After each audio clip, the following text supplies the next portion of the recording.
leads. J-Way, baby. J-Way, welcome, brother. I'm glad that you're here. Good to have you here, man. Please, I'd love your critiques. I'd love your critiques on this. Is going to help you in your business too. We got Marta from Charlotte. Awesome. Good to have you. Love wholesaling. Jordan Wayburn loves wholesaling. Oh man, what a blessing. What an amazing thing. I love that you love it because I love it too. And we're going to be helping some people out today to crush it because that is the goal. And we're getting some good people in here. What's up, everybody? Like I said, as you're coming in, let me know where you're watching from because I do deals all over the country. I live in Canada now, but I do deals all over the United States, work with my clients, work with students, work with people I network with. So if I know where you're at, we can connect and other people can connect with you too. It's important not only that I know where you're at, but everybody else knows because this is a community. This isn't just about me. This is about you guys succeeding. So we got some Atlanta, Colorado. Awesome. I freaking love it, man. Michael, Los Angeles. I hope you're doing good over there in Los Angeles. I've heard some things that on the news that Los Angeles is going through quite a bit right now. So let's all say, keep that Los Angeles in our prayers. Hope Los Angeles is doing okay. Yeah, hope you guys are doing all right over there. Okay. Let me see if there's anything else before we get started. I'm going to go turn on my light really quick because I got a light over there, my neon sign, and I like it being on. So let me go turn it on real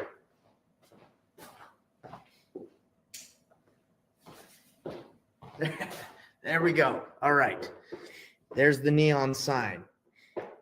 Pablo saying, love LA, love LA, love it. Okay. Cool. Turn on the lights, dog. I gotta get my drink in because I'm gonna be flowing. Guys are gonna be talking a lot, so I don't wanna be parched. Okay. I think we're good to start the flow, everybody. If everyone's ready to rock and roll, give me a 1 in the chat if everyone's ready to go, just so I know I can flow, because once I'm going, there's no turning back. There's no stopping. I have to keep going. I can't stop mid-flow. All right? Okay, we're getting some ones. Rick Robbins. Oh, Rick coming in. Hey, what's up, Rick? I love it, man. I love all the people in here. Okay. So guys, if you're ready to rock, you give me the 1, you've given me the permission to go. What are we talking about today? Let's get right into it. I need to share my screen so you guys know what today is about. Okay. All right. I think everybody can see the screen. Am I right or am I wrong? Give me a 1 again. On fire and scary. Okay, we got some people. Let's see. Okay. All right. Everyone can see the screen. Well, there's no need to delay. Let's freaking go into it. Guys, what are we going to be talking about today? Today, we're going to be talking about how to stop wasting time on bad leads. It happens in wholesaling. It happens in Jordan Wayburn. He is here. He has his own insurance agency. It happens in insurance agencies. It happens everywhere. Guys, I'm going to show you guys the exact way, the ultimate seller lead filter checklist. You're going to get it. It's a lead magnet. It's something I'm giving to you guys. It's a bonus. You're getting it all at the end of the presentation. So I'm glad you're on here.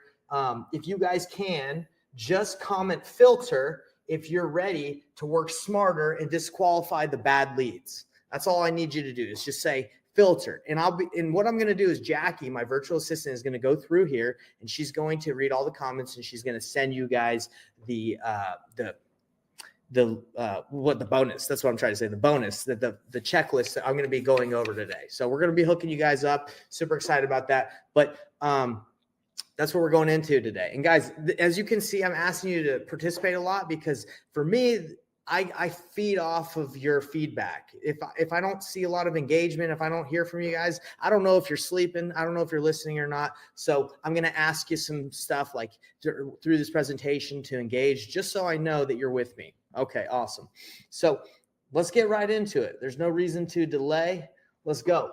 So if you're here, you probably know a little bit about me, but if you don't, I'm going to be really quick and explain who I am. If you're wondering, who is this guy? Who is this guy, Nathan Payne?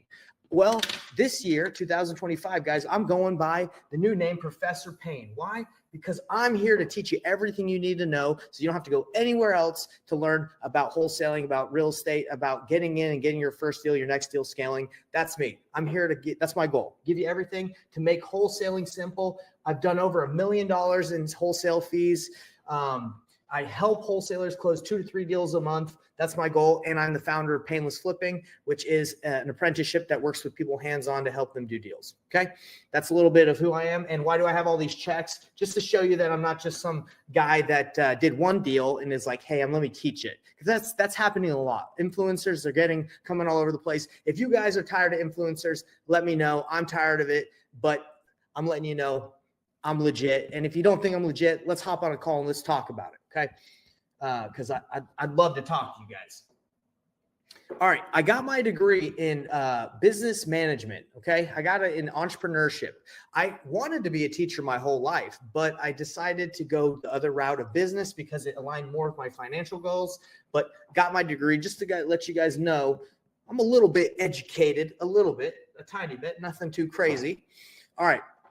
And I love teaching. If I could have gone back and been a teacher, would have done it. But now my passion, what I'm able to do is align real estate, what I like doing, and teaching what I love doing, and I do it together, okay? I've been able to align that. My goal is to, as Professor Payne, make wholesaling simple. That's it. It can be complicated. We're making it simple here, folks. We're not going to make it too difficult for you. And I love helping people succeed. I love seeing people do checks. And these aren't all people that are clients of mine. These are people I just have sometimes given advice to. I've just helped. I just love it. It's fun to see people progress and grow. So the fact that you guys are here with me right now, it pumps me up because this is what I love to do. I love to help people improve in their businesses and in their lives. Okay.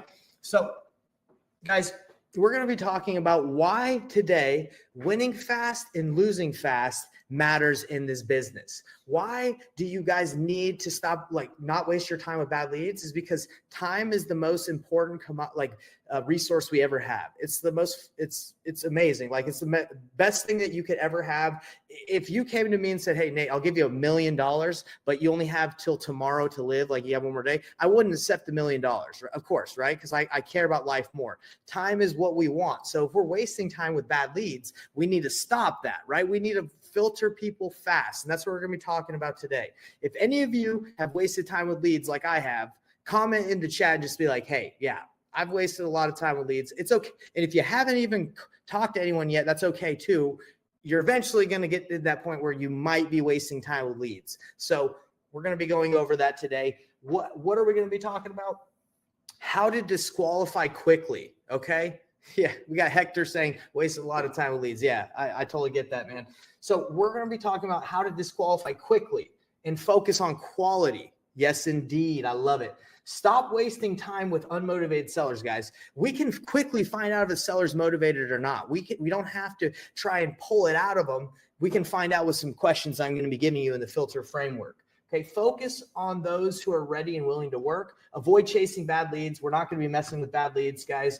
And pro tip is winning fast and losing fast ensures that you spend more time on deals that matter. Okay, because we don't have all the time, I was going to say all the time of the day, but of course, basically I don't know if you guys feel like this, but I'll work and then I'll look at the clock. It'll be 9. I'll look up again. It'll be 1. And then it's just going by so fast. I don't know if you guys feel like that at work or if you feel like it's super slow, but for me, it goes by really fast. And I feel like I don't have enough time to get what I need to get done. So it's all about getting rid of the opportunities that are wasting your time. And I wouldn't even say opportunities. I would say the ones that are just not going to go anywhere. Is this for agent outreach, MLS as well? This is for everybody, Earl. Earl's asking, hey, does this help? Yes, you can ask these type of questions, whether it's a wholesaler. The framework is what you can use, okay? The questions might be a little different. This is direct to seller. Today's presentation is more about direct to seller, but you can still ask these good questions to real estate agents to find out, hey, is the seller that you're listing the property with, are they motivated to sell to a cash buyer, or do they want to just wait and get top dollar? So yes, you can use this framework. All right.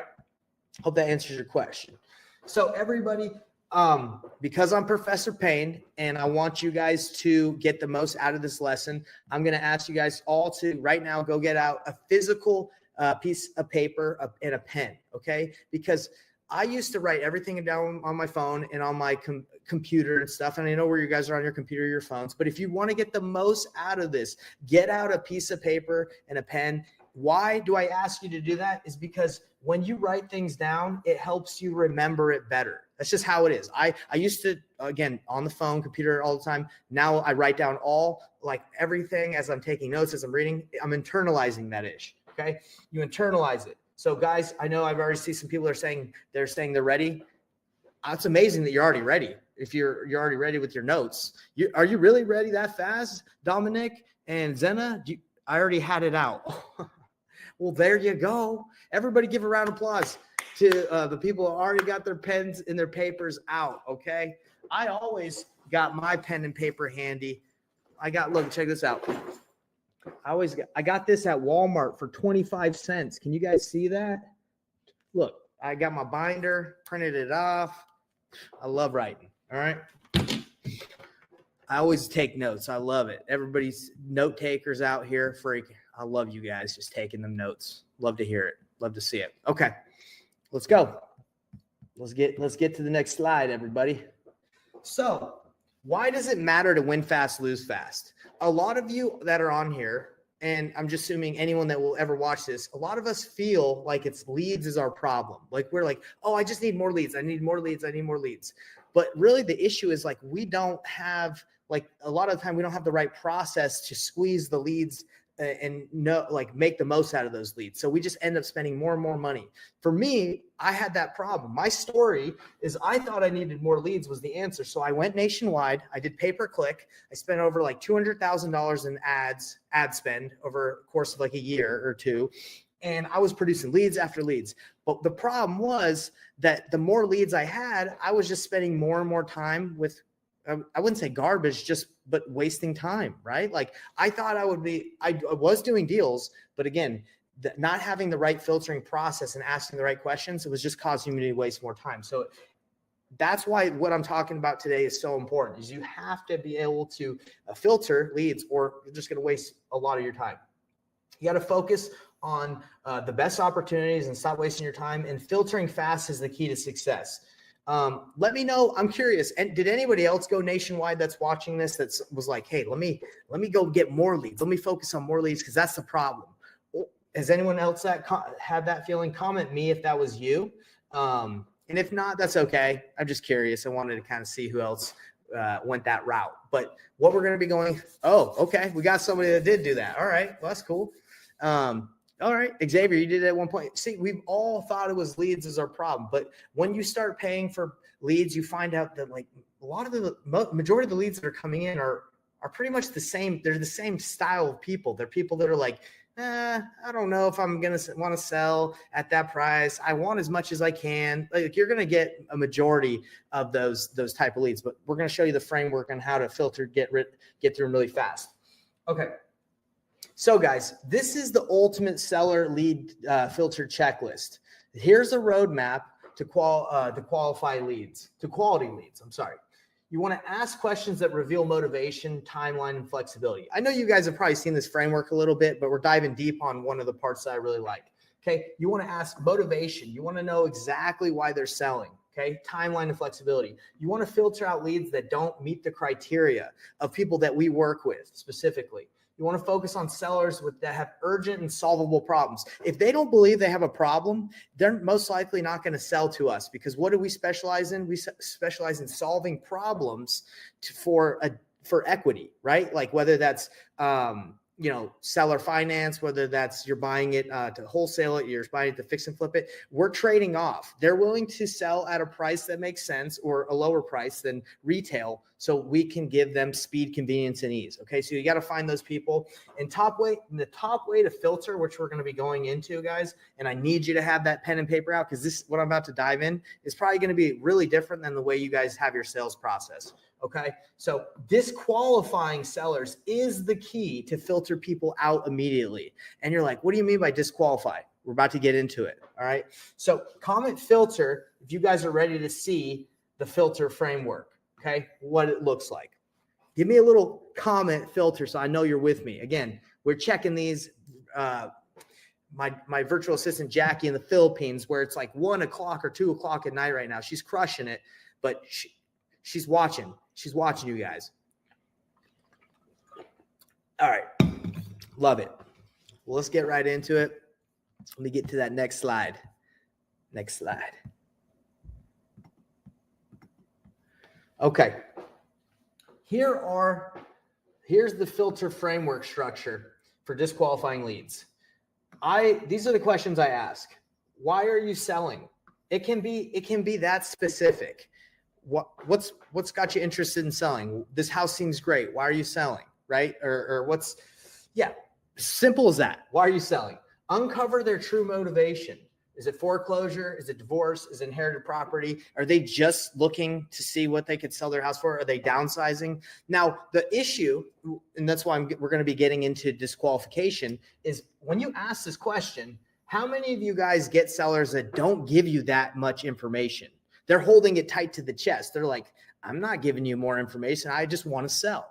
I've had that happen many, many times where they're just like, I'm like, well, what's got you interested in selling? I just want to sell. And you're like, okay. But I'm going to give, that's the kryptonite of that question. It's like, I'm just want to sell. Give me your offer, right? Like if they just shut you right down. I'm going to show you the best way to destroy that. And you won't have that kryptonite towards you guys. All right. What options have you considered? I love that question because instead of going into your spiel, you ask them questions that get them to talk to find out what they've already tried to discover in their process of selling. That we're going to be diving into this process really deep today because again, when you disqualify, you want to talk about the options they've already explored. What's your timeline? Now, let me tell you, that is a direct indicator of someone you can work with. If they're like, hey, I need to sell like fast, the listing on the MLS is not fast. It can be sometimes, but I have a property that I put on the MLS like 5 months ago and it still hasn't sold. Am I motivated?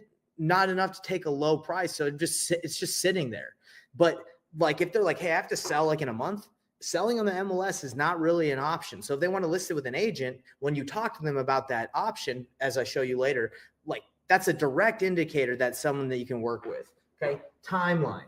All right. Gauge urgency. Are they motivated? Do they want to sell quick and they want a solution fast? What's the property condition?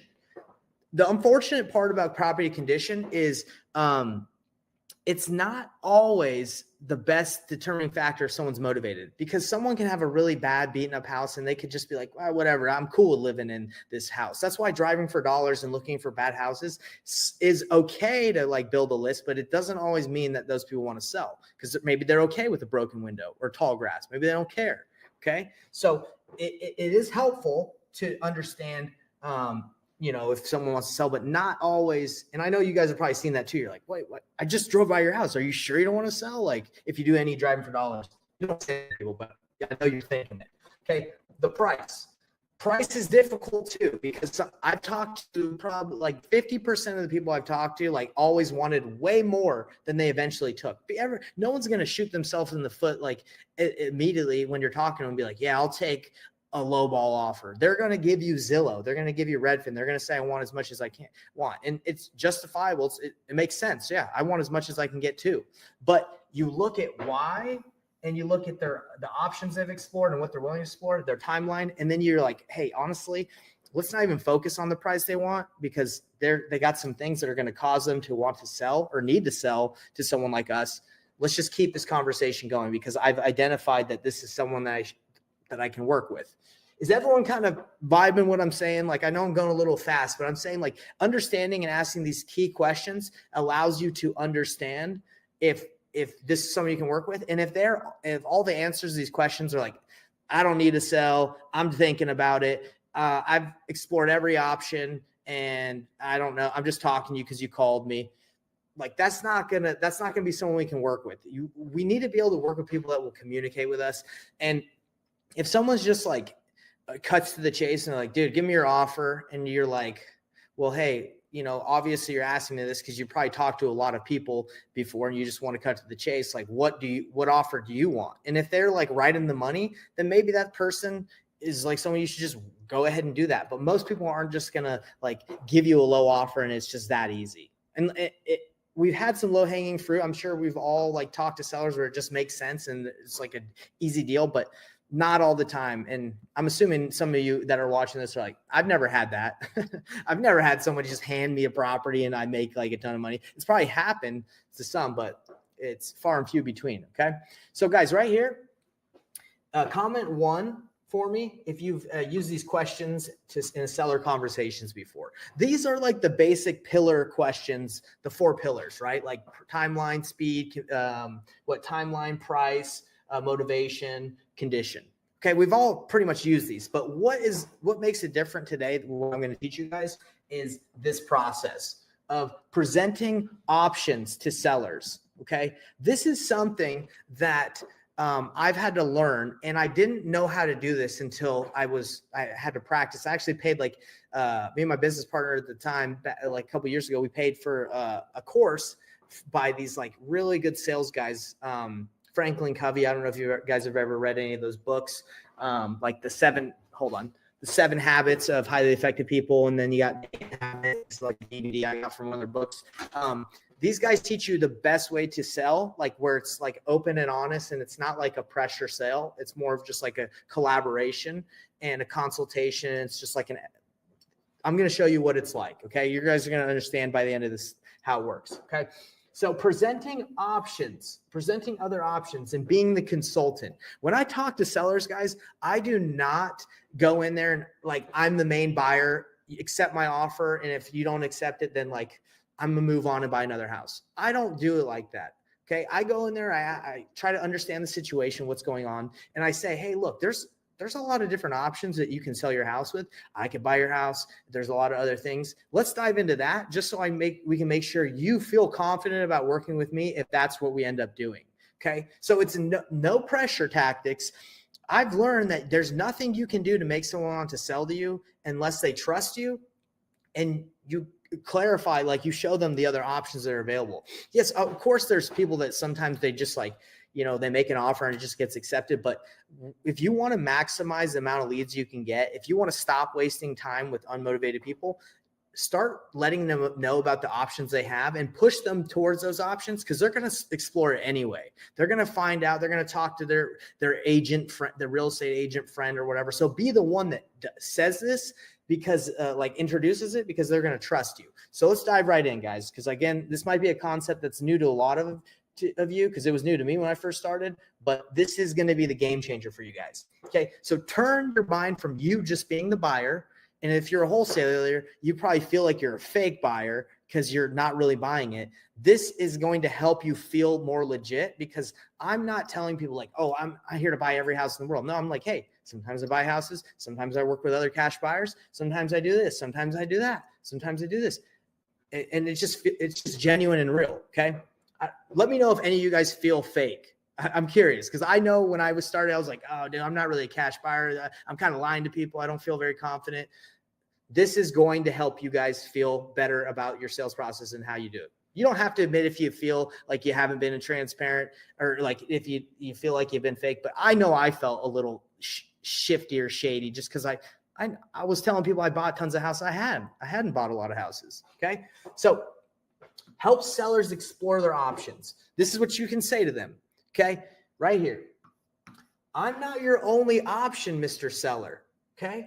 And I'm not sure yet if I'm your best option. So I have a couple of questions I'd like to ask you to see if we can work together. Okay. That's as simple as that. I'm not your only option. Obviously, you know that. So I'm here to ask you some questions. You told me that you want to sell your house because of this issue or this motivation. Let me ask you this. Have you considered renting out the property? That might be a good option for you, Mr. Seller. You can keep it. Maybe you can make some cash flow. Then they say, oh, no, I don't want to be a landlord. Okay, so that option is off the table. They're like, okay, and we are creating like an environment of trust, and not me just trying to force my offer on them. And notice I haven't even made my offer yet, right? Okay, let's explore your other options. Have you considered making repairs and listing it with a realtor? Have you thought about listing it? No, I don't like realtors. They stink. And last time I listed my house was a terrible experience. Okay, so if I understand correctly, you don't want to list this house at all, no matter what, like even if you can get a ton of money. No, I'm not going to list it. It's either going to be sold to someone like you, or I'm just going to I'm going to keep it. Or, okay, so you're going to keep it. What are you going to do if you're going to keep it? Then you explore that option, right? Is keeping the property an option? That's what I was going into. Can you keep it? So you don't really have to solve this problem by selling it. Well, you know what? I do need to sell it. I wish I could keep it, but really I'm going to need to sell it. Well, you said you would keep it if you don't get the price you want. So if you don't get the price you want from a cash buyer, are you going to end up listing it? Like, no, I probably just sell for cash. I really do. I can't afford the payments. So by giving them the options, you're opening up a dialogue that's like true, transparent, and real, right? I hope you guys can vibe that just from the little bit that I'm showing you, because we're going to go more in depth. But it's more about like, hey, I'm not the guy that's going to push you into like my offer. I'm going to let you know that I'd love to work with you if it makes sense, if it's a win-win. And if it isn't, I'm going to let you know what options are best for you. Okay. That's pretty much what I'm letting you guys know. Okay. So empowering sellers to explore their options builds trust and credibility. How many of you guys, with the way the internet is, the way like social media, all this stuff coming out, like people driving Lambos and you're like, oh, is this real? Like, is that guy just rent that Lambo? Is this from Turo? Like, how many of you guys don't trust like pretty much anybody online? Like I don't trust like anything. I don't know if it's AI anymore. So if you're talking to a seller, they have that problem even before this age, like of AI and not knowing what the heck's going on, like in real life, like with the news and stuff. Like people, it's very difficult to trust people. Let me know if you guys have that trust issue with stuff you see online. I have that trust issue. Okay. I'm like, give me a 1 if you're like, yes. And if you're like, oh, Nate, I trust everything. You can do it too.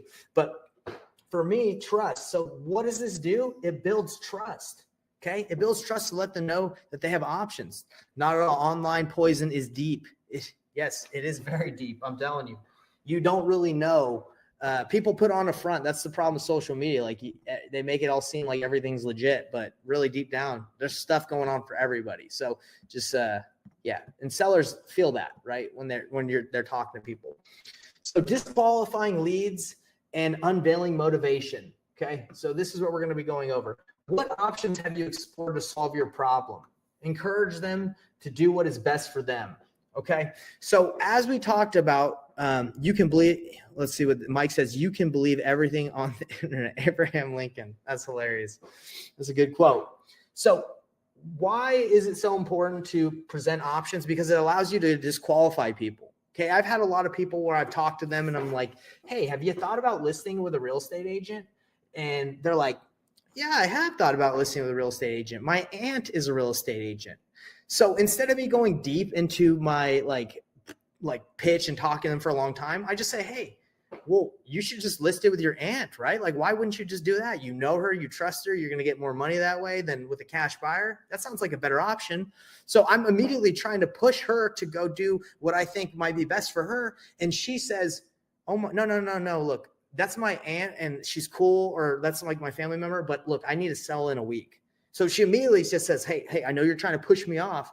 She doesn't say that, but she's like, but no, I'm here because I need this service. I need your help. So again, it's not like I'm like, hey, you need this cash offer. It's more of like, hey, you should try that. That sounds good. Right.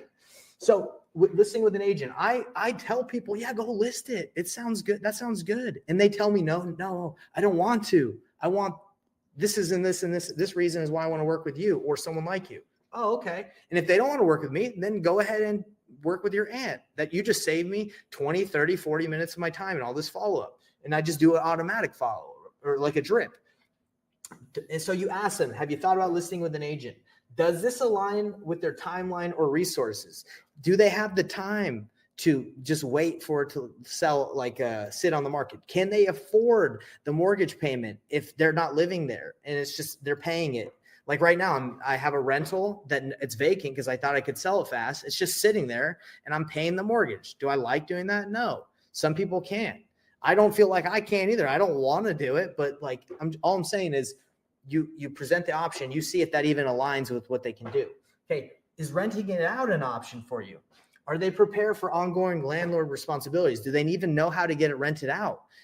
They might say, yeah, I've thought about being like renting out. And then you can explore what that looks like for them. And we're going to show on the next slide, as you explore these options with people and help them make decisions, what that looks like. Okay. Have you thought about flipping it yourself? Do they have the funds?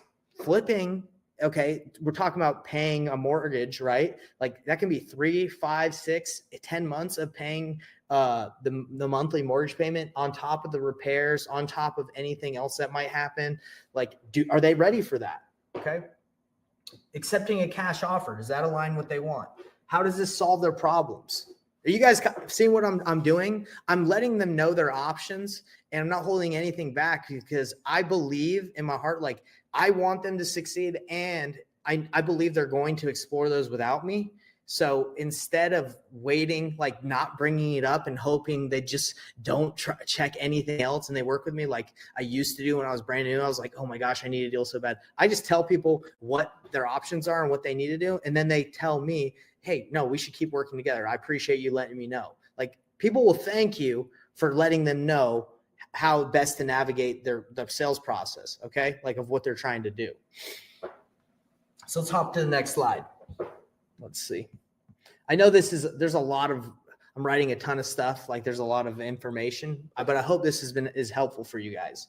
So why this works, and it's my favorite part of the process. So I want to explain to you guys, like out of the whole sales process, I just like talking to people about their options, and I like seeing what they've explored because they give me everything I need to know. They give me the info. So like, for example, if you're talking to someone and you're like, hey, what's got you interested in selling? And they're like, I want to sell. And then I take them through these questions, like, have you explored this? Have you explored this? They just automatically start talking more, right? Because I'm asking them and I'm listening. You see that? The ear, that's what you're doing. You're like, hey, tell me a little bit more. Tell me a little bit more, right? You're here to listen. And as you listen, you gather more data, more information to know, is this someone I can win fast with? Or do I need to lose fast and just get them out of the pipeline? This is going to enable you guys. Well, let me stop right there and say, if you're kind of scared because like when you get on the phone, you don't really know what to say, just ask questions. If you're there, if you call someone and they're just nailing you with questions, you're in a bad spot, in my opinion. Like if you're just like, hey, I'd like to buy your house. And they're like, tell me, give me your proof of funds and tell me what company you're with and tell me all this, blah, blah, blah, blah, blah, blah, blah. You've lost, buddy, in my opinion, if they're just out the ones demanding the questions. No, you got to go in there and you got to take charge and say, hey, I just have a couple questions for you to see if we'd be able to work together, either if I can buy your house or I can point you in the right direction. You have 10 minutes to talk. Yes, I do. Great. First question. I'd like to find out a little bit more about why you're selling. I'm selling because I'm selling. Okay. Well, you've obviously explored a couple different options to sell your house. Before I talk about what I can do for you, I want to know what you've done so I can make a great offer for you. Let me ask you some questions because I might not be the best option for you. What options have you explored? Have you done this? Boom, boom, boom, boom, boom. And then you're just getting them talking. Okay. It makes your job easier. They talk and you listen. It builds rapport. Sellers feel heard and and valued when you acknowledge their choices. Oh, you talked to a couple real estate agents? Good for you. That's such an awesome job. A lot of people don't even do that. How was your experience? Did you like the real estate agents? Yeah, that was really fun. Okay, great. Are you going to go with them? I don't know. Okay, well, let's explore maybe some other stuff. Validated. Right there, Dennis, agreed. It creates transparency. When you go in, you're like, hey, I'm the cash buyer and I can give you this. Like, and you make an offer and they don't accept it, you're pretty much shot.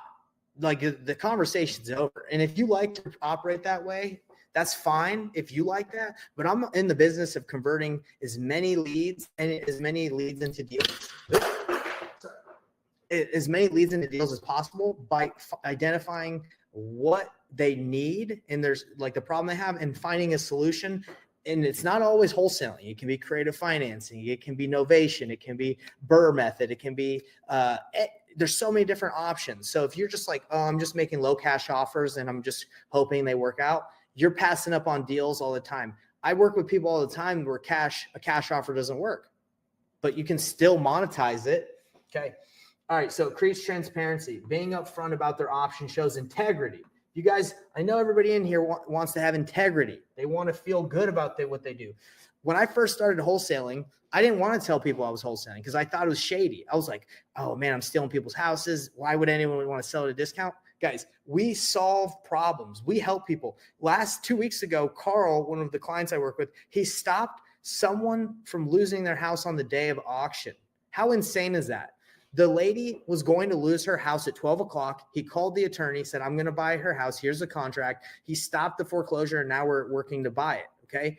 She was going to walk away with $0 and lose her house. We stopped that. And now we're able to get her some money and make some money on our side and give her time to move out. That's what we do. We're not here taking people's properties. We're solving problems and helping them, right? It unveils real motivation. As sellers discuss other options, their urgency and pain points become clearer.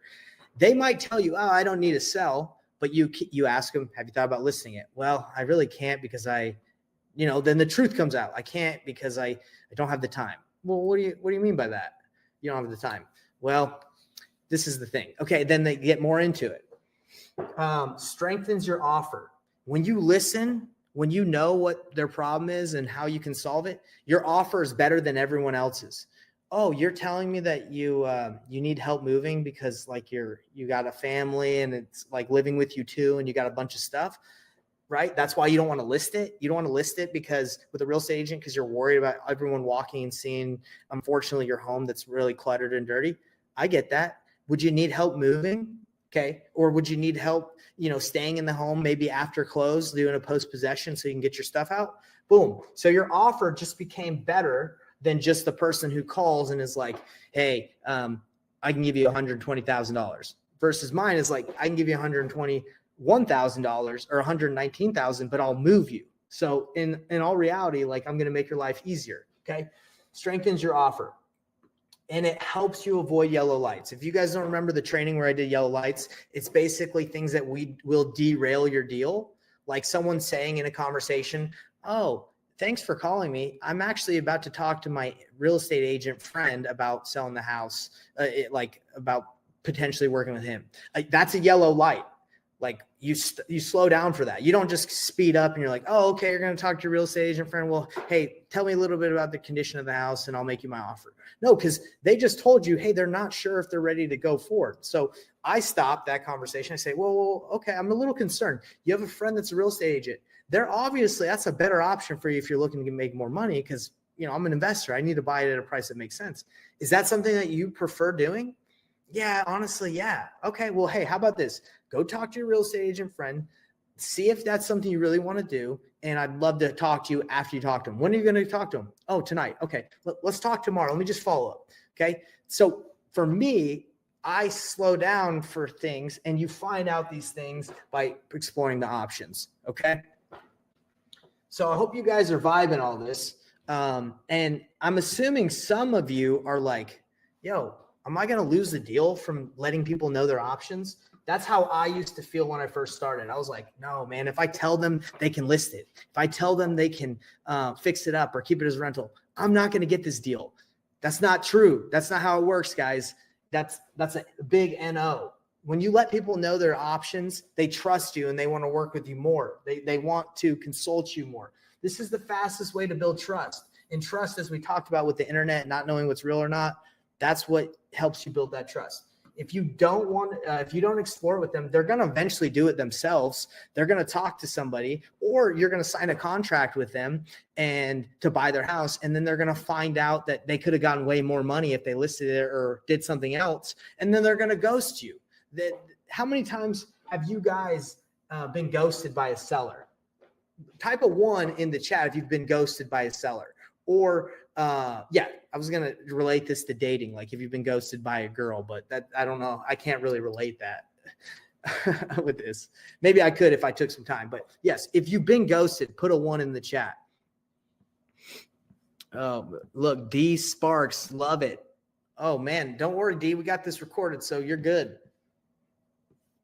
Okay. So, 1. Awesome. Yeah, I've been ghosted, but does that make sense for everybody that's watching? The reason why a lot of times you get ghosted is because you didn't do well at slowing down for the yellow lights. You didn't do well at saying, oh my gosh, okay, hold on. Let's talk about what you just said. And you just go past it and they end up doing it, like finding out anyway that there's better options out there. Do you guys agree with that? Like, let me know if you agree or you disagree. Like that, I would say that is the main reason why you get ghosted, is because you do not slow down and stop that for the yellow lights and to discuss their other options. That's my opinion on why you get ghosted. Another reason is because they don't trust you. So a lot of people ask me, how do you file affidavit and memorandums? Like, how do you protect your contract? Sellers, if they sign with you and they like did it quick and they feel like maybe someone else comes along and says, oh, I can get you more money, and they feel like you didn't explore your options and you didn't give them all the information, a lot of the time those sellers are like, I'm gonna ghost them. I'm gonna sign with this guy. I'm never gonna talk to that guy again. And then you got to file an affidavit memorandum and it gets all funky. That doesn't really happen if you run this process. They trust you and they'll call you and be like, hey, someone else is offering me a little bit more money. And you're like, hey, look, I get that, but this is the deal. And then you have a conversation. Hey, a lot of the time they'll offer you a little bit more money just so you go with them. And then they take you through this process and try to beat you up later. We've been open and honest and upfront the whole time. That happens a lot. Do you really want to try and explore with them? Because we made an agreement, blah, blah, blah, and you can have that conversation.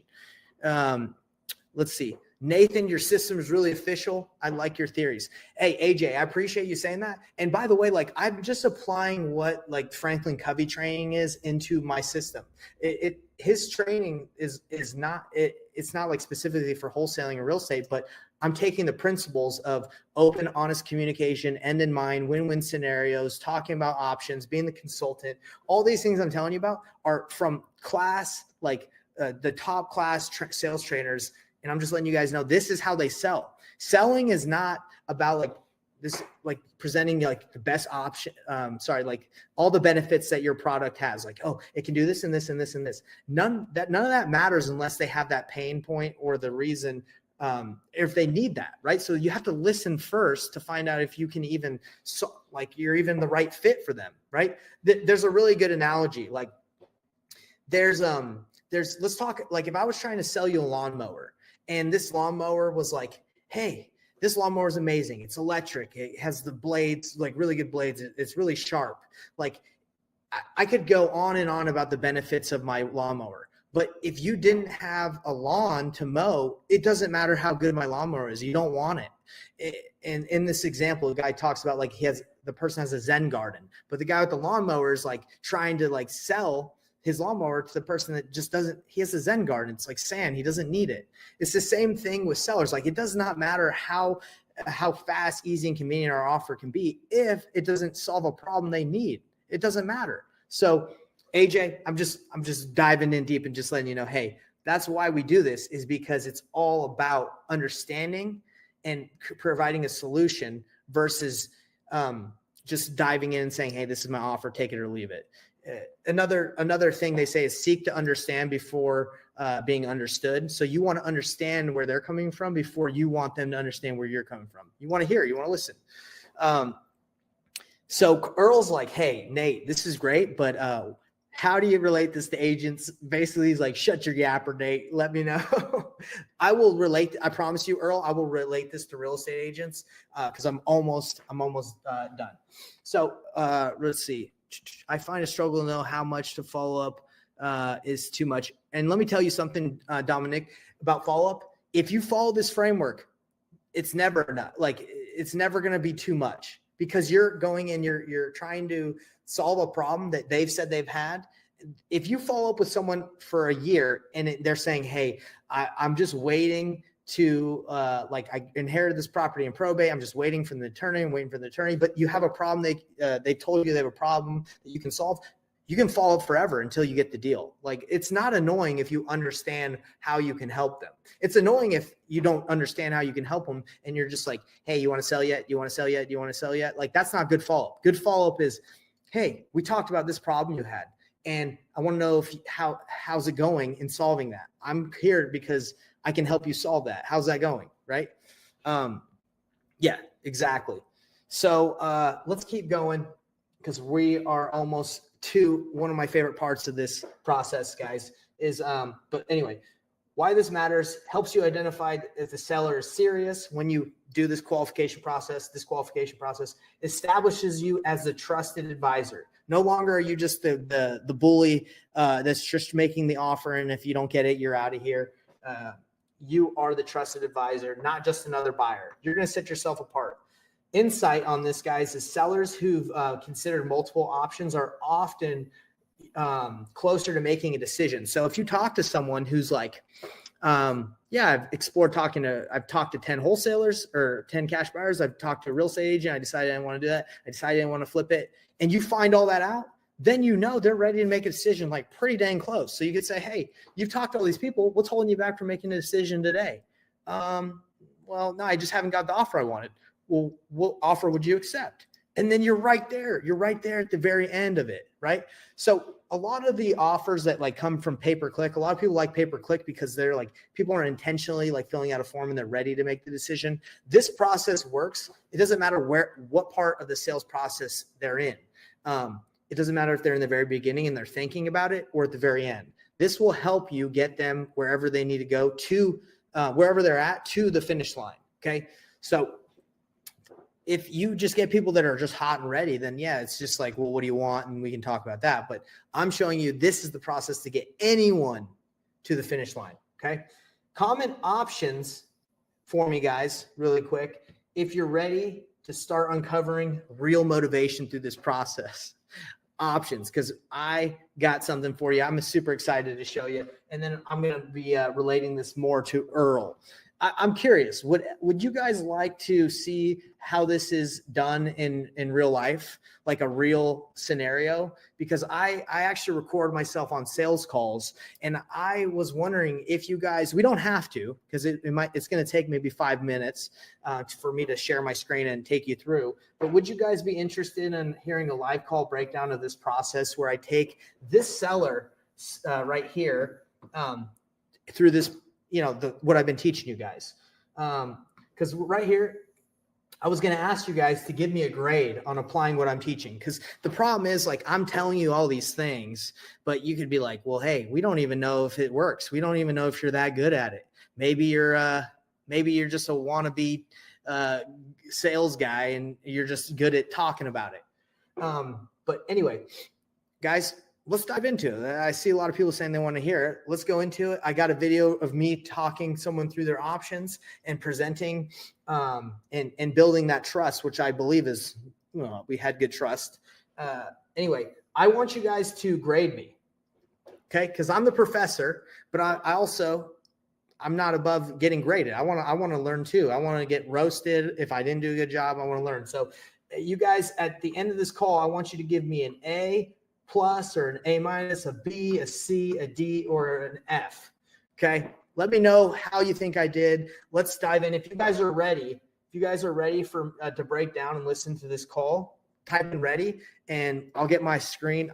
I'll share my screen so you guys can see this video. I'm excited because I think it will be cool to show you what this looks like versus just theory and talking about it. Let's see how we can apply it. We got someone giving me a C already. They haven't even seen the call, and they're already giving me a C. That's a tough crowd right there.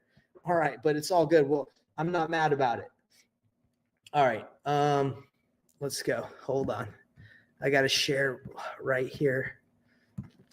Let me see. I got to share the tab. I think I got to make sure you guys can hear this. Okay, so Jiu-Jitsu mind. All right. I'm going to need your guys' feedback because I'm not 100% sure if you'll be able to hear this. So do me a favor, and as I press play, just let me know if you can hear the audio. All right. Well, it's nice meeting you. I like to do Zoom calls. Can you guys hear that? And if you don't mind, I do record these just Give me a for one training if you can purposes hear it. and in case you need the recording of what we go over. Is that Okay, so you cannot hear it. Okay. All right, so I need to figure out how to share it so you guys can hear the audio. Give me 1 second.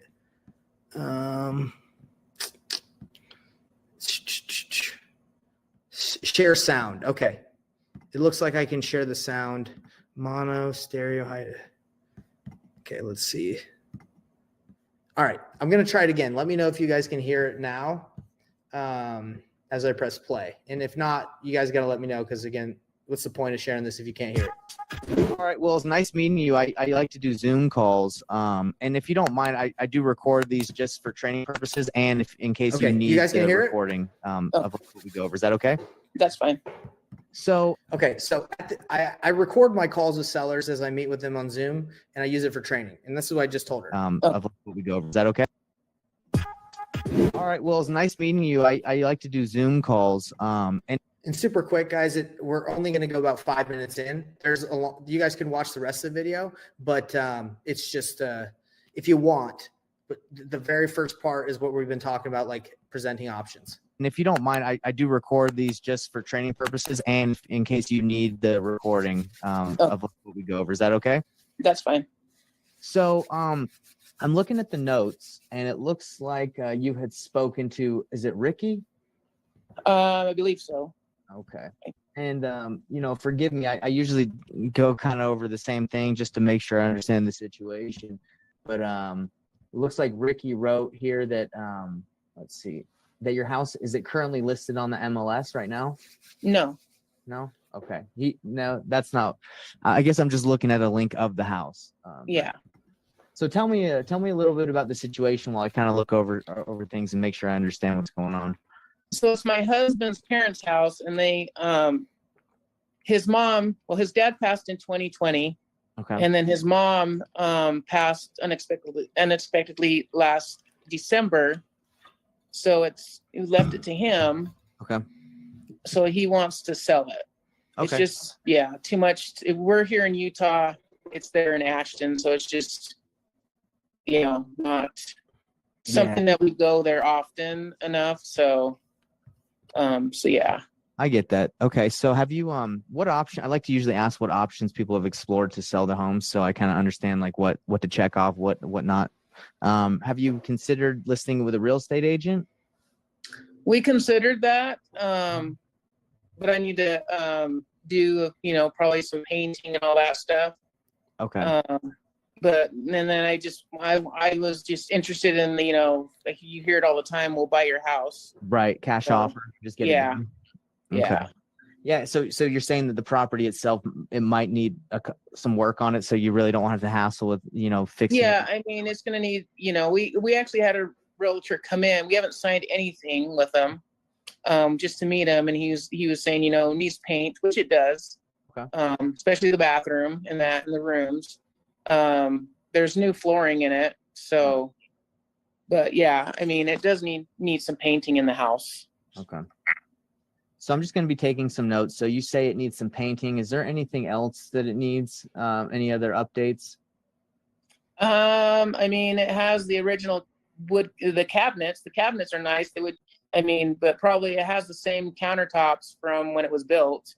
I mean, it's all in good condition. So it's good condition, but it's just outdated. Yeah.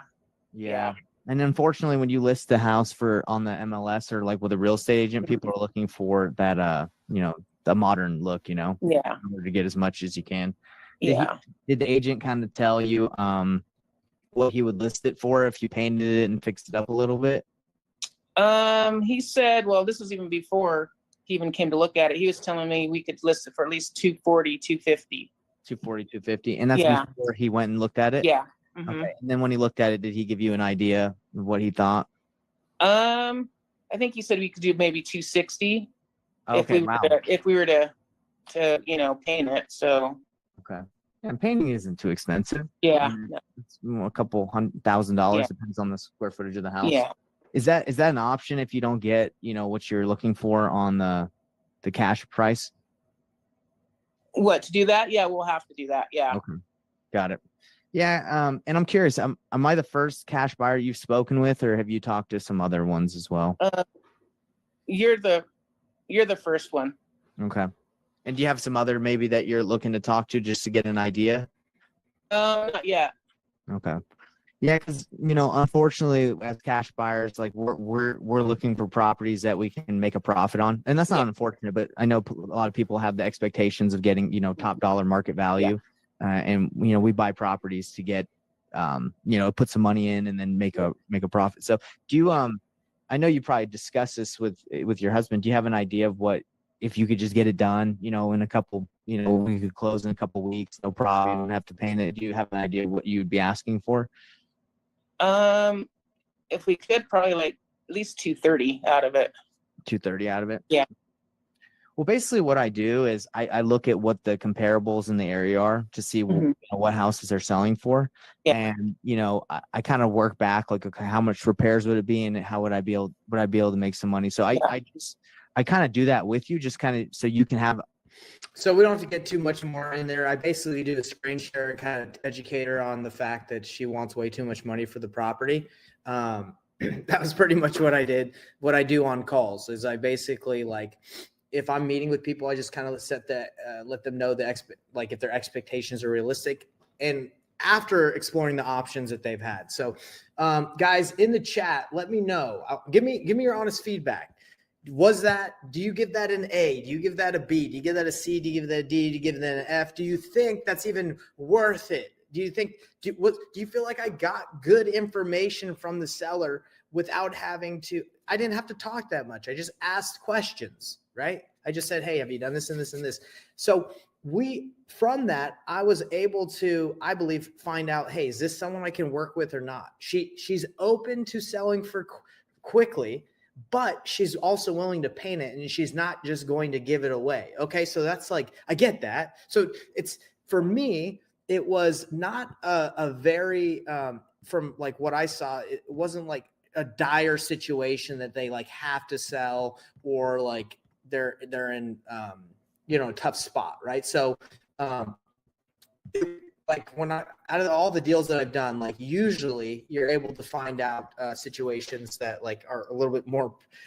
I work with people and I do deals where it's a little bit more pressing than what that situation was. I'm getting a lot of A's, but we're getting some B's and some B's. No, thankfully no F's.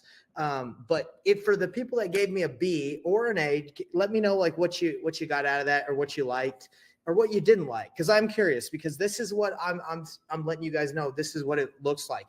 You have a conversation. You say, hey, what's got you interested in selling? What have you explored? So let me know. Type it in, guys, because I love to learn from you, and I think we can all learn. I think we can all learn from each other. We can do this. Okay, we got never seen anyone actually on Zoom with a client. Never seen anyone go through comps and etc. on the call. Never seen anyone go through the whole process on the phone or a Zoom with a customer. You were able to get enough information to qualify her. Yes. So this is the beautiful thing about it, is we know if that lose fast or win fast. Is that someone worth my time? I would explore a little bit more, because outdated house, don't live there. That's someone I would work with, right? I could take it a little bit further. But are they willing to paint it and list it? Yes. And then they're not in that big of a rush. So it's kind of like, but yeah, something that we're going to go through. That was fire, fully transparent. I appreciate it, guys. It was low pressure, zero pressure, right? Like we're just having a conversation to see if we can work out together. Transparency, was able to reveal motivation, not waste time. Yeah, there it is. So you guys are seeing the value in presenting options and just having a chat, right? The Zoom call forces them to drop their defenses and trust you. Yes, when you can meet face to face and see, just like we're right here, you guys can see that I'm not just some fake guy. Like this is legit and this is live. Like you're seeing that I'm a real person. It's the same thing on a Zoom call. Phones are cool. Like you can do conversations through phones, but it's a lot more legit and real when you can see them face to face. And I'm virtual. So if people are like, hey, can you come see my house? I'm like, hey, look, I live in Canada. I can't go see your house, but we can meet on Zoom. Oh, there's nothing to hide. I don't live in America right now. Right. But I still do deals and I still buy houses and I still work in the United States. So again, there's nothing to be, like scared about, or like, for example, are you wholesaling my house? I don't know if I'm going to wholesale your house or not. I might work with some cash buyers or not. It's like, there's no reason to be like not transparent about it. I might fix it up. I might flip it myself. I might work with some cash buyers in the area, but no matter what, if we agree on a price, that's what you're going to get. Simple as that. Right. Yes, we got repetitiveness right here. All right. I appreciate you guys all, participating on that, and I appreciate your grades. So we're pretty much almost done. We're almost done. So let me just wrap this up for you guys. Really what I'm trying to tell you guys is you want to focus on truly helping the seller. That's what we're here to do. We're not here we're here to help them, enable them to make decisions that benefit them, and it's a win-win.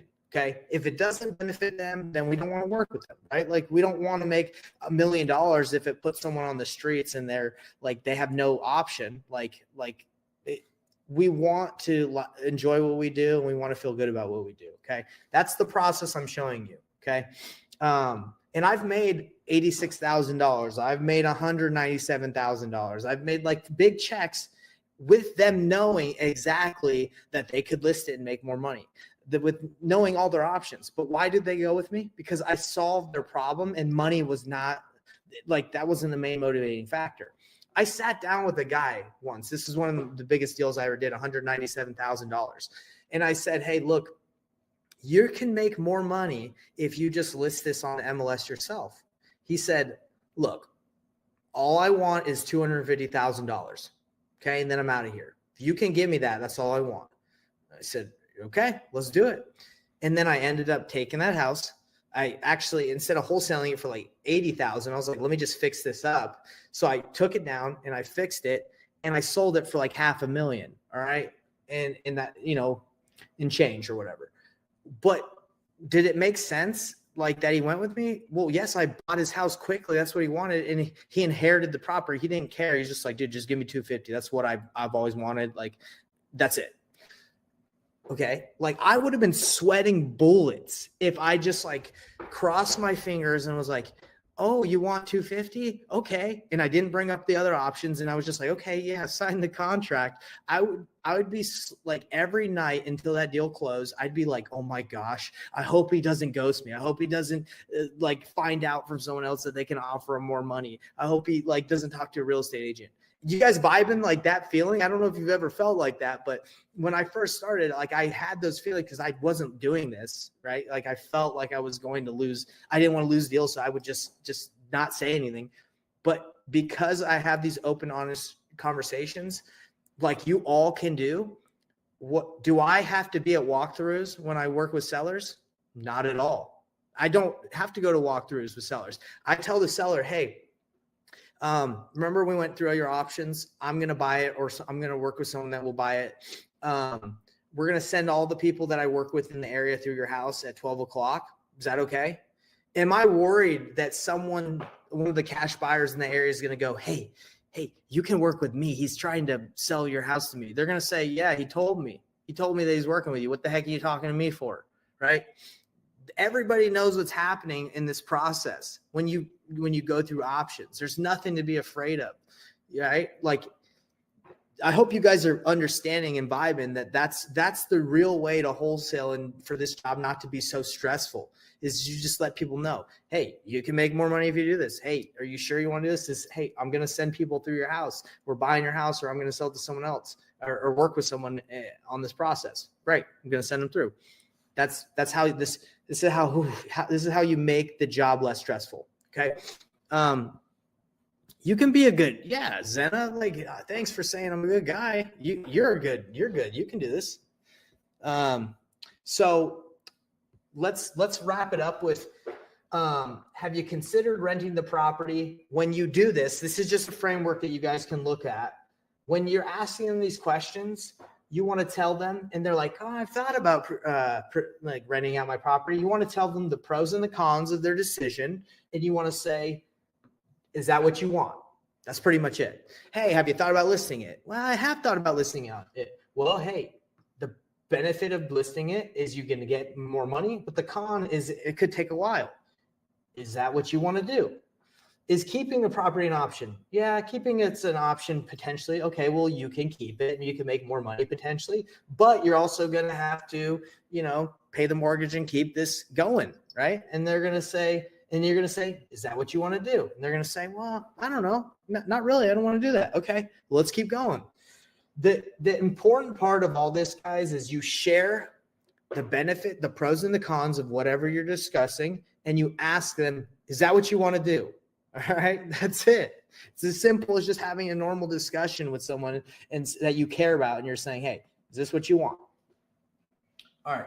And Earl, I see you. We're going to be coming into the agent thing for you because I care about you. I want to get that answer for you, but we're pretty much done. Why winning fast and losing fast works, and why is it?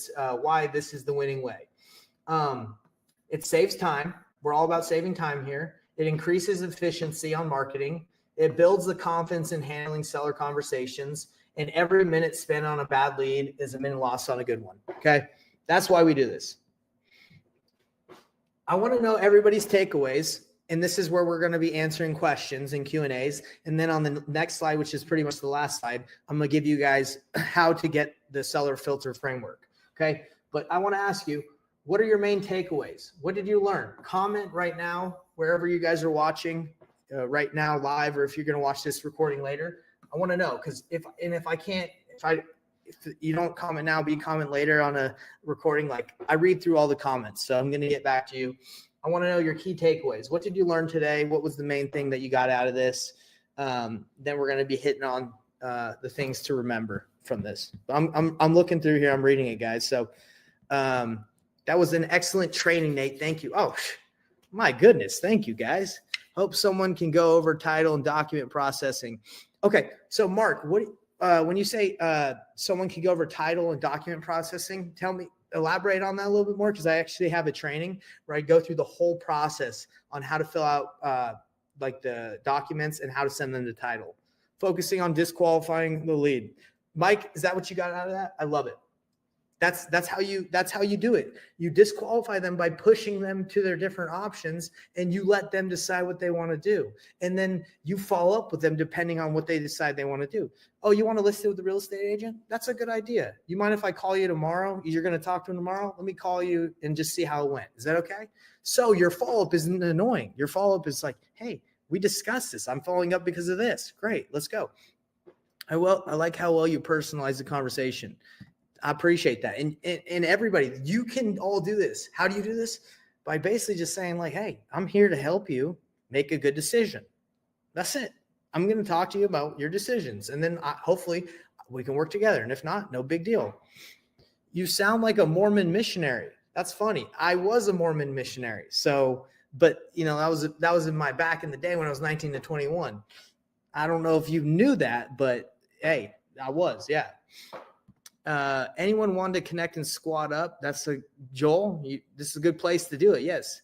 And it's upfront and honest, which I love. Guys, honesty and transparency. Like I'll tell you, if you've been struggling to wholesale or want to make calls, it's not probably because you guys aren't like good at what you do or like hard workers. I promise that you guys are good and consistent in a lot of things in your life. I bet you're consistent at brushing your teeth. I bet you're consistent at showering. I bet you're consistent in a lot of things. If you're not consistent at calling sellers, it's probably because you feel a little off about it, or maybe you feel like it's not right, or it's like you're doing it in a way you don't like.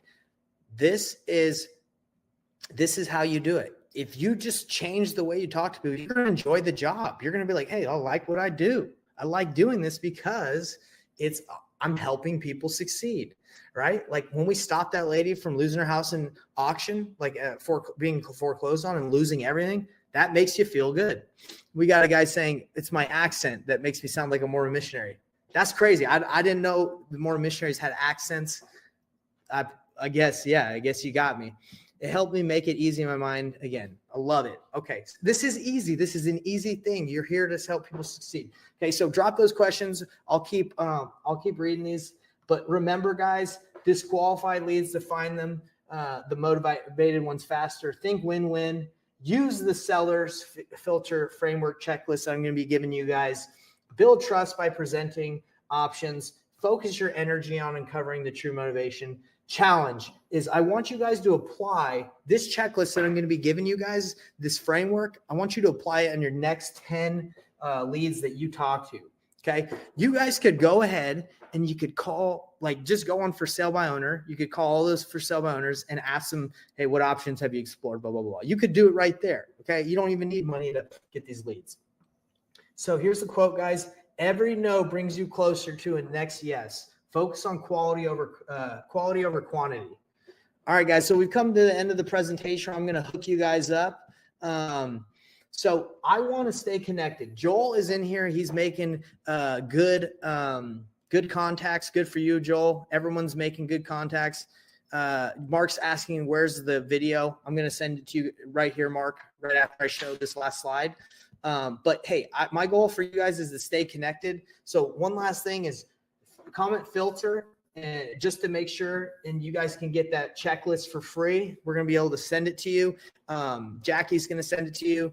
And if you guys just want to speed past, waiting for Jackie to go through all these comments, all you have to do is join our Facebook group for more live trainings, but also in our Facebook group, we're going to drop the link as well. Okay. We're going to drop the link for this, where you guys can get this. So again, you can comment, which I appreciate you guys, but if you're just like, hey, I don't want to wait, Jackie might take a while because there's a lot of people commenting.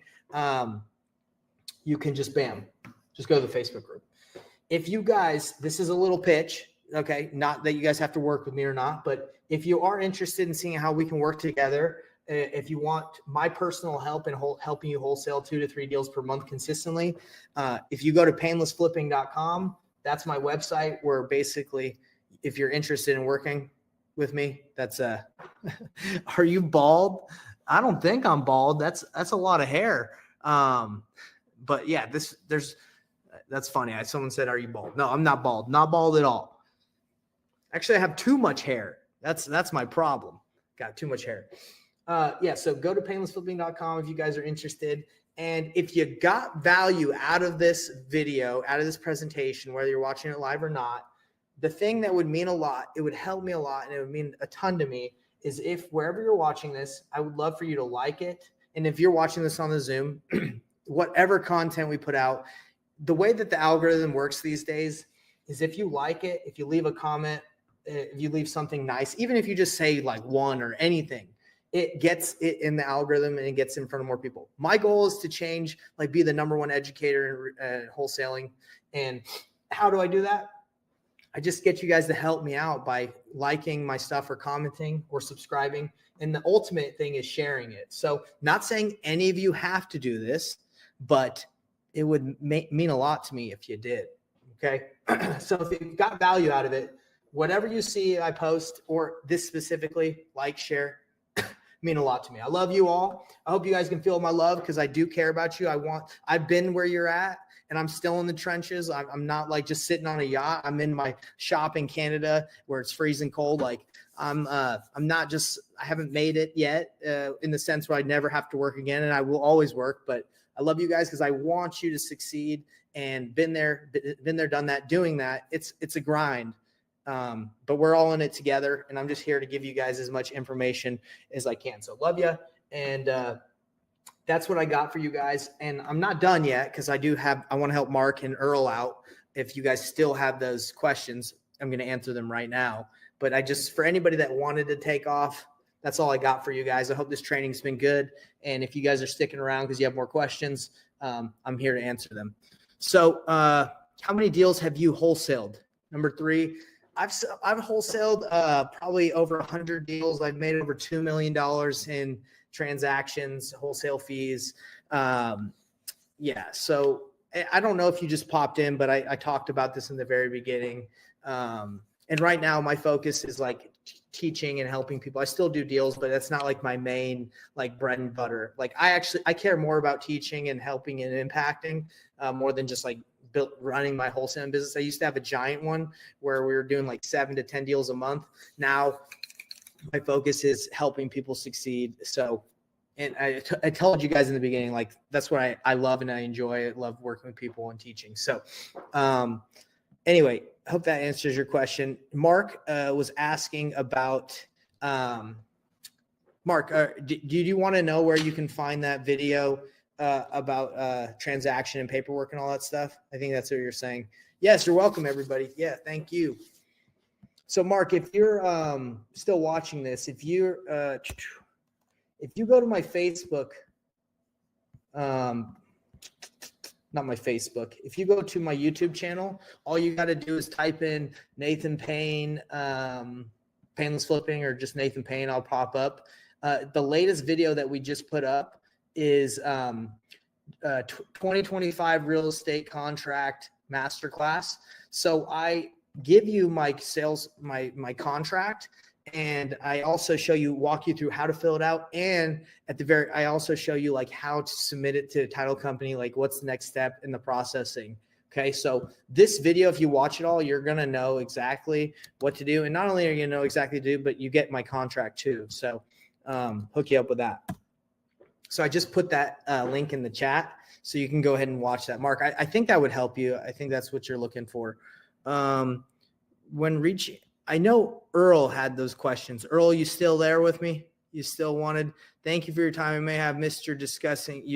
Okay, Earl, I haven't discussed it yet, but if you're still there, I can dive into it. Joel, when reaching out to real estate agents that have, okay. All right, Earl, what's your specific question after this presentation? I want to see if I can help you out. When reaching out to real estate agents that have lists, sorry, everybody. When reaching out to real estate agents that have listings that are distressed, how do I come across as a credible lead when I have no prior experience nor deals? There are tons of agents that have told me to not work with investors. There are tons of agents that have told me to not work. I'm not sure what you mean by there are tons of agents that have told me to not work with investors.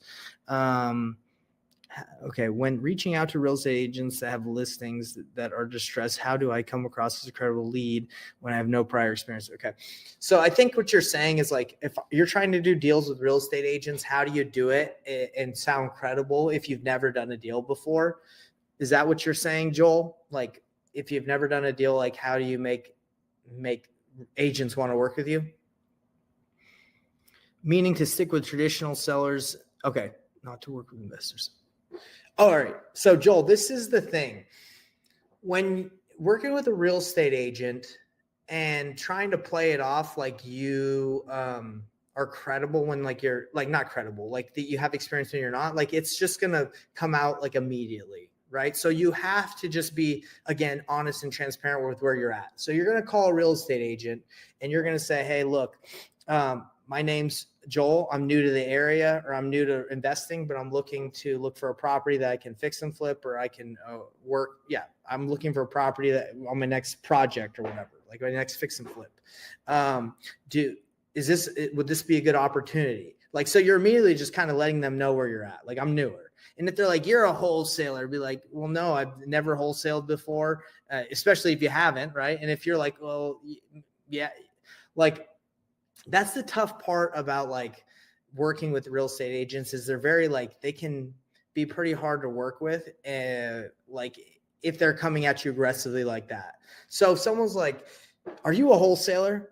What I would say is I've wholesaled before. That's not necessarily what I'm going to do with this property. If it makes sense, I could potentially do that, but I'm just looking to see if this would be an opportunity that I could work with. Is that okay? Does that work for you? No, I don't want to work with wholesalers. Well, look, I'm not necessarily saying I'm going to wholesale this. It might be an option, it might be something I do, but like I'm just here to see if this would be an opportunity that would make sense. And I also, when I do deals on the MLS, I line myself with cash buyers because like I don't like making offers on the MLS unless I know it's a deal. So I teach people what's painless flipping, where that's essentially like before making an offer, like that you don't know is legit or not, I get a cash buyer to kind of back me up on that. I teach that a lot on my YouTube channel and in like obviously my program, but I don't know how people really are successful in the MLS.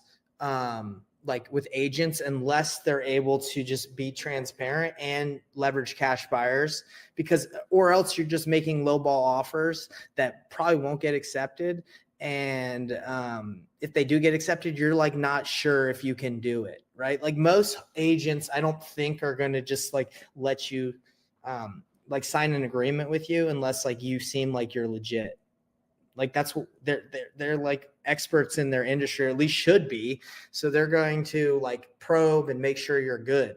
And if you're like, don't feel confident, then it's going to be hard to make the offer. So again, Like if I'm looking at a property on the MLS that looks distressed, I call the agent and I say, hey, look, I'm calling to see if, this might be a good opportunity for a fix and flip. Can you tell me a little bit more about it? Or is the seller not really open to selling to someone like me? Right. Are they looking to just sell to someone that's going to live in the house? And I ask more questions about the situation. Not all the agents will give you that information, but that's just how I operate.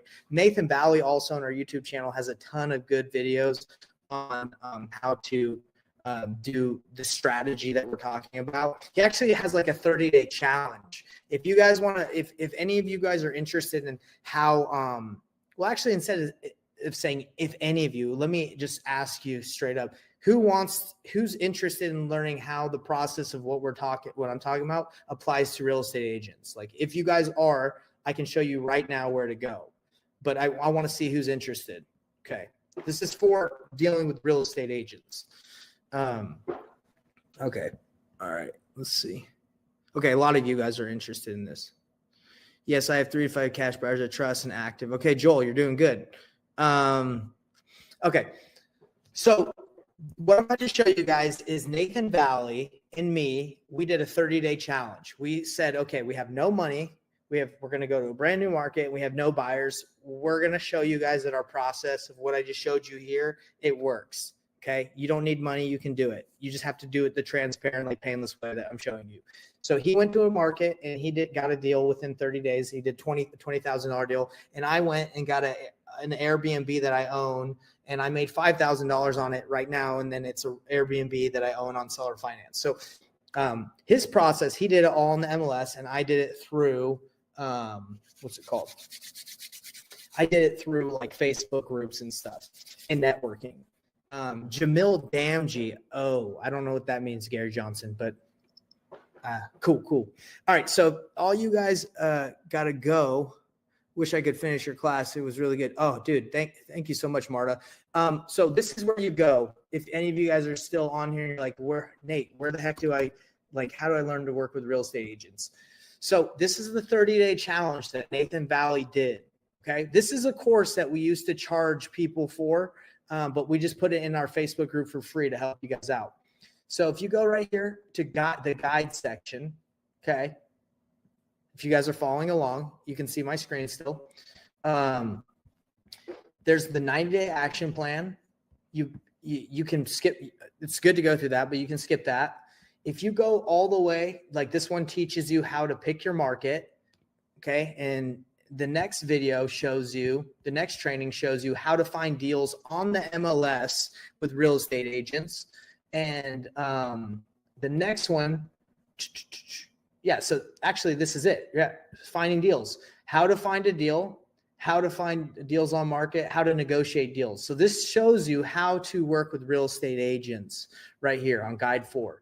If you go here to bonus, the 30-day challenge, if you click on that, it will give you Nathan Valley's 30-day challenge for free, where it's 30 days of him going live for 30 days. You don't have to watch all of it, but it will show you how he is negotiating and talking with real estate agents and leveraging cash buyers to help make it offers for him.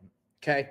So I know it might seem like a lot, guys, but like that I'm giving you the answer just right here. It's the 30-day challenge is in here. Okay. You just have to go through it. This guy is giving it away. Holy moly. Yeah, that's correct, guys. Cause this is the way I see it. I do have a coaching program. It's an apprenticeship, but I can't work with everybody. I wish I could, but I can't. So for everyone else, if I can have a little part of be in your journey to help you succeed, amazing. I'd love to do that. And then you just give me a nice review or just say I helped you out, or you help me out by just letting people know that I'm doing this for people. That's a win for me. Okay. So here it is, 30-day challenge.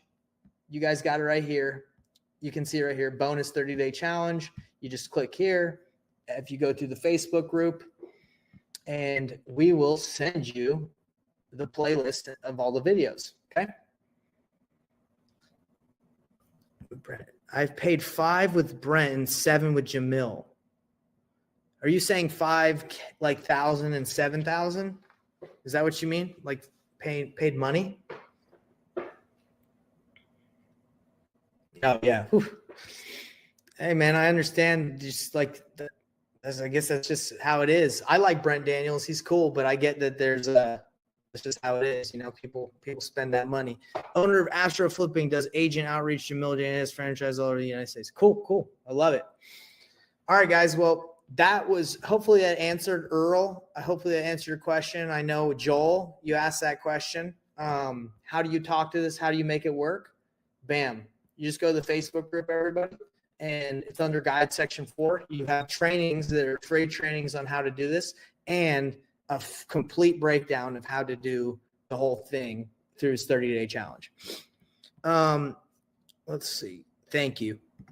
Yes, of course. All right, guys. Well, again, thank you for the invite. No, of course, I do this training every week, guys. And if any of you are like, man, this is good, we got all of it is in the Facebook group. Like everything comes out in the Facebook group or YouTube video. You guys can see it, okay, on our YouTube or Facebook. And again, if any of you are like, dude, I want to see how I can work with Nate. Like we have payment plans and we have different options that we can work with you guys. Like it's not something astronomical or like we can make it work. If you guys want to work with us and it's a good fit, just go to painlessflipping.com and you guys can take a survey and see if you're the right fit, if you want to work with us, and we'll help you. We'll help you get a deal. Like, why would we help you? Because we partner on the deal and we can make money together. That's why, right? And we enjoy it. So if any of you guys are interested, bam, just go to painlessflipping.com. Love to work with you. And I'll send that link in here. But if you guys are like, I'm not interested in joining anything, totally cool. We'll see you guys on next week's training. We have them every week for free. Peace out, everybody. Have a good one. I'll leave this up just for a little bit, the stream, just so you guys can leave any more questions, and I'll read them later. But catch you guys later. I hope you guys have a great day. I appreciate everyone on here. Thanks.